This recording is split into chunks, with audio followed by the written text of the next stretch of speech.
finishes off in style. A magnificent strike into the crowd. வணக்கம் நண்பர்களே, welcome to my channel cocktail furious. Welcome to my Tamil Nadu premier league 2024 reviews. Sorry மக்களே, கொஞ்சம் delay ஆயிடுச்சு. 23 மேட்சஸ்க்கு அப்புறம் பெருசா நான் டிஎன்பிஎல் வீடியோஸ் போடல. Due to personal reasons and other cricketing news அப்படி இப்படின்னு கொஞ்சம் ரொம்ப டைட்டா போயிடுச்சு. அதனாலதான் நான் ஃபாலோ பண்ணிட்டு தான் இருக்கேன். என்னால வீடியோஸ் போஸ்ட் பண்ண முடியல. So big apologies for that. And at the same time இப்போ வந்து பாத்தீங்கன்னா டியூஸ்டே வந்து குவாலிஃபயர் 1 ஸ்டார்ட் ஆக போகுது. ஸோ அதுக்குள்ள ரிமைனிங் நான் அந்த 5 மேட்சை கவர் பண்ணி உங்களுக்கு 1 by 1 வீடியோஸ் நான் ரிலீஸ் பண்ணிக்கிட்டே இருப்பேன். வழக்கம் போல உங்களோட சப்போர்ட்டை நீங்க பண்ணுவீங்கன்னு நான் எக்ஸ்பெக்ட் பண்றேன். அண்ட் உங்களோட கருத்துக்களும் நீங்க கமெண்ட் செக்ஷன்ல போடலாம். இப்போ நம்ம பார்க்க போற வீடியோ மேட்ச் 24 ரிவ்யூ தான் மக்களே. Dindigul dragons vs Madurai panthers நடந்து முடிஞ்சிருச்சு திண்டுக்கல்ல. அண்ட் இந்த பர்டிகுலர் மேட்ச்ல திண்டுக்கல் டிராகன்ஸ் 30 ரன்ஸ் வித்தியாசத்துல வின் பண்ணிட்டாங்க. கம்ஃபர்டபுளா வின் பண்ணிட்டாங்கன்னு சொல்லலாம். So Madurai panthers toss win பண்ணி போலிங் எடுத்தாங்க. திண்டுக்கல் டிராகன்ஸ் ஒரு பெரிய ஸ்கோர் அடிச்சாங்க, 201 for 5. அதுக்கு முக்கியமான காரணம் சிவம் சிங். சூப்பர் இன்னிங்ஸ்ங்க, பக்கா செஞ்சுரின்னு சொல்லலாம். முதல் batsman to score century in this TNPL 2024. ஒரு சிங்கிள் ஹேண்டடா இன்னிங்ஸை கொண்டு போனாங்க. எஸ், விமல் குமாரா இருக்கட்டும், பாபா இந்திரஜிதா இருக்கட்டும், ஒரு 29-28 அவங்களும் கூட இருந்து சப்போர்ட் பண்ணாங்க. பட் இவரோட இன்னிங்ஸ் தான் வந்து பாத்தீங்கன்னா ஸ்டுட் அவுட்டுங்க, சான்ஸே கிடையாது. ஃபர்ஸ்ட் மேட்ச்ல ரொம்ப இம்ப்ரெசிவா விளாடினாரு இந்த டோர்னமெண்ட் ஸ்டார்டிங்ல. அதுக்கப்புறம் சின்ன சின்ன நாக்ஸ் தான் விளாடினாரு. பட் ஒன்ஸ் அகைன் அவரோட டேலண்ட்டை காமிச்சார் தான் சொல்ல முடியும். Unbelievable knock, one of the best knock இந்த டிஎன்பிஎல் 2024 கண்டிப்பா நம்ம சொல்லலாம். And at the same time lower ஆர்டர்லயும் சில பிளேயர்ஸ், தினேஷ் அவர் ஒரு 4-6 அடிச்சு 200 ரன்ஸ் மேல அவங்களால போஸ்ட் பண்ண முடிஞ்சது.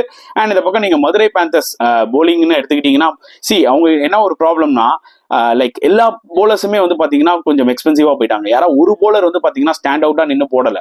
மேபி அந்த ஒரு left arm spinner Mithun 2 overs 13 runs 1 wicket வந்திருக்கலாம். பட் அதுக்கப்புறம் அவரை கொண்டு வர முடியல, பிகாஸ் ஆல்ரெடி ஆன்ஸ்லாட் பயங்கரமா போயிட்டு இருக்கு. ஸோ அந்த வகையில கார்த்திக்ன்றவர் வந்து பாத்தீங்கன்னா 2 wickets எடுத்தாலும் அவரும் கொஞ்சம் எக்ஸ்பென்சிவா தான் இருந்தாரு. அண்ட் சேசிங்ல obviously they were to depend upon Lokeshwar. அவர் ஒருத்தர் தான் நின்று விளாடினாரு, 55 அதோ சம்திங் நல்லா விளாடினாரு. அவரும் ஜே கௌஷிக்கும் வந்து பாத்தீங்கன்னா சேர்ந்து ஒரு நல்ல பார்ட்னர்ஷிப் போட்டிருந்தாங்க.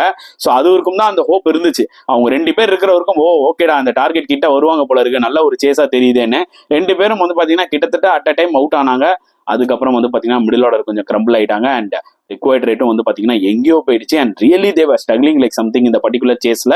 So credit to Dindigul Dragons. 200 மேல போஸ்ட் பண்ணாலே அது பேட்டிங் விக்கெட்டா இருந்தா கூட வந்து பாத்தீங்கன்னா சம்டைம்ஸ் சேஸ் பண்ணும்போது லாட் ஆஃப் ப்ரெஷர் இருக்குங்க. எஸ்பெஷலி இது மதுரை பேந்தர்ஸோட மிடில் ஆர்டர் வந்து பாத்தீங்கன்னா கிளியரா வந்து கிரம்பிள் ஆயிட்டாங்கன்னு தான் தெரிஞ்சுது. And credit to Dindigul dragons bowlers சூப்பரா போட்டாங்க. ரவிச்சந்திரன் அஸ்வின் நல்லா போட்டாரு, 2 wickets எடுத்தாரு. சந்தீப் வாரியர் அவரோட எக்ஸ்பீரியன்ஸை யூஸ் பண்ணி 2 wickets எடுத்தாரு. வருண் சக்கரவர்த்தி அவரும் வந்து பாத்தீங்கன்னா எக்கனாமிக்கலா போட்டார், 4 overs 29 runs கொடுத்து 1 wicket. அண்ட் மற்றபடி எனக்கு தெரிஞ்சு திறன் மட்டும் தான் ரொம்ப எக்ஸ்பென்சிவா இருந்தாருங்க இந்த particular match for Dindigul Dragons. அவர் தவிர மற்றவங்க எல்லாருமே வந்து பாத்தீங்கன்னா விக்னேஷ் கூட எக்ஸ்பென்சிவா இருந்தாலும் அட்லீஸ்ட் 1 wicket எடுத்தாரு. ஸோ எல்லா போலர்ஸுமே ஆக்சுவலா டீசெண்டா போட்டாங்க திண்டுக்கல் டிராகன்ஸ்க்கு. ஸோ இது வந்து ஒரு காம்ப்ரஹென்சிவ் வின், அதுல எந்த டவுட்டுமே கிடையாது. ஸோ இந்த பர்டிகுலர் டோர்னமெண்ட்ல 2 டீம் ரொம்ப சஃபர் ஆகுது யாருன்னு பாத்தீங்கன்னா obviously Salem Spartans and Madurai panthers. ஏன்னா அவங்களோட மிடில் ஆர்டர்ஸ் வந்து பாத்தீங்கன்னா கன்சிஸ்டன்டா விளையாடுற இந்த டோர்னமெண்ட்ல அதுவே வந்து பாத்தீங்கன்னா ஒரு மிகப்பெரிய செட்பேக்கா தான் அமைஞ்சுது. ஸோ திண்டுக்கல் டிராகன்ஸ் பொறுத்த வரைக்கும் பாசிட்டிவா எடுத்துட்டு போவாங்க. ஏன்னா அவங்க குவாலிஃபயர்ஸ்க்கும் டாப் 4க்கு குவாலிஃபை ஆயிட்டாங்க. ஸோ அதனால வந்து பாத்தீங்கன்னா they will be so happy, அதுல எந்த டவுட்டுமே இல்ல. சோ இந்த ஒரு பர்டிகுலர் மேட்சை பத்தி நீங்க என்ன ஃபீல் பண்றீங்கன்றது தாராளமா கமெண்ட் செக்ஷன்ல போடுங்க. அட் த சேம் டைம் இந்த வீடியோ பிடிச்சிருந்தா லைக் பண்ணுங்க, ஷேர் பண்ணுங்க, முடிஞ்சா சப்ஸ்கிரைப் பண்ணுங்க. சோ நெக்ஸ்ட் வீடியோல பார்க்கலாம் ஃப்ரெண்ட்ஸ். அன்டில் தென் பாய்.